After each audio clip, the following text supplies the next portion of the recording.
Valtteri Bottas later on in that. But on the other side of the garage, Lewis, I mean to say, was just drama, chaos, things that always seem dramatic when Lewis Hamilton is not able to succeed.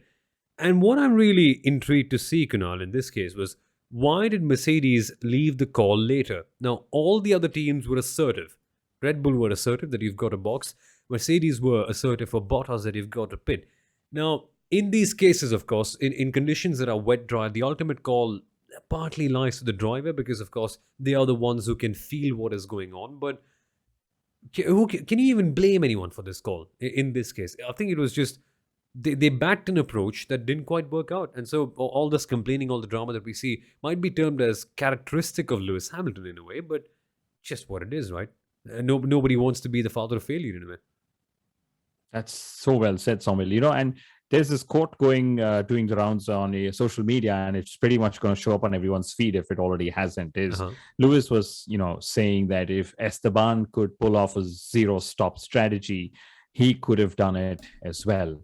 And I think maybe Lewis's quote was taken out of context. Maybe Mercedes' strategy and the way they saw it is not being explained in context. And let's try and put a couple of minutes to doing exactly that, Soumil. Now, two things in my mind. There's always two things. Everyone who's, avid listeners of ours would say.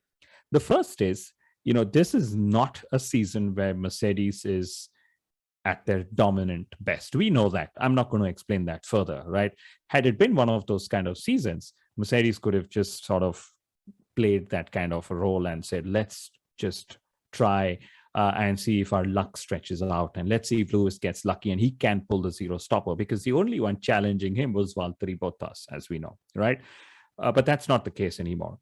And then the second thing, which I've almost forgotten now, was that, yes, it's back in my mind. Yeah, I think Mercedes were right in trying to play it safe. 6 races remain in the season, right? I think Mercedes's play safe strategy can be seen in 2 things they saw. Again, 2 being the favorite number.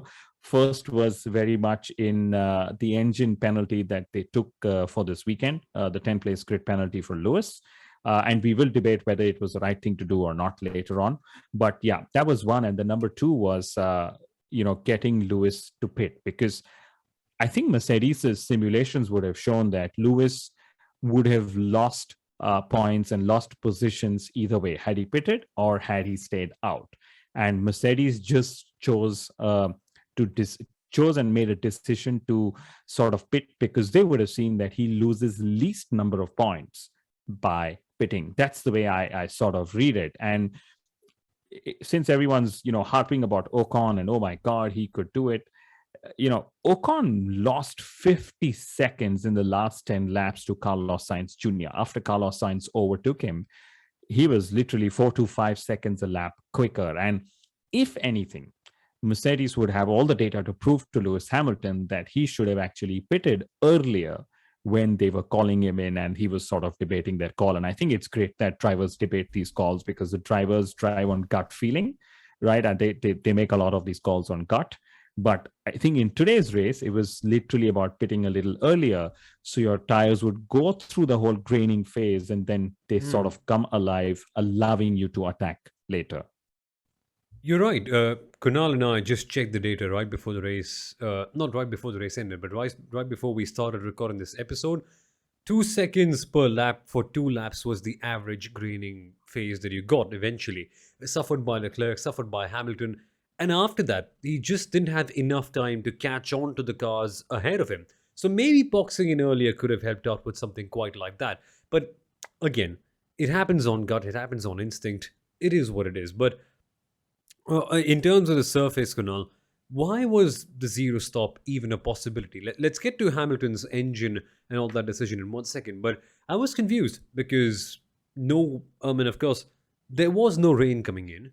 We were on intermediate tires, which are supposedly very good at putting away water to the side, so clearing up the track in a sense.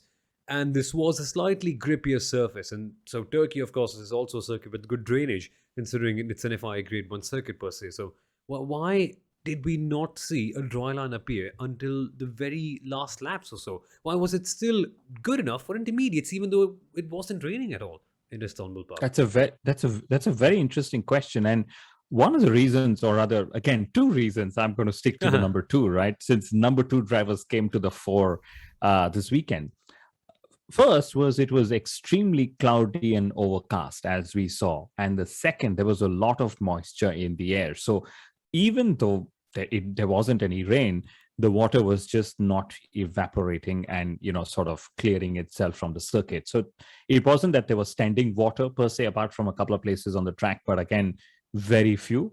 It was just that the circuit surface remained just extremely damp, and that was that. And why could a zero stop strategy work? The simple reason for that is it could work because Pirelli said it wouldn't work, right? And the minute Pirelli says that, the teams say, you know what, Pirelli, here you go. You don't know how well we can tell our drivers to manage their tires. And that's what they all did. And every single driver said it was a race of extreme tire management. We did a lot of race tire management, and that's what it was all about. That's why we could see a zero stop strategy out there with Esteban Ocon.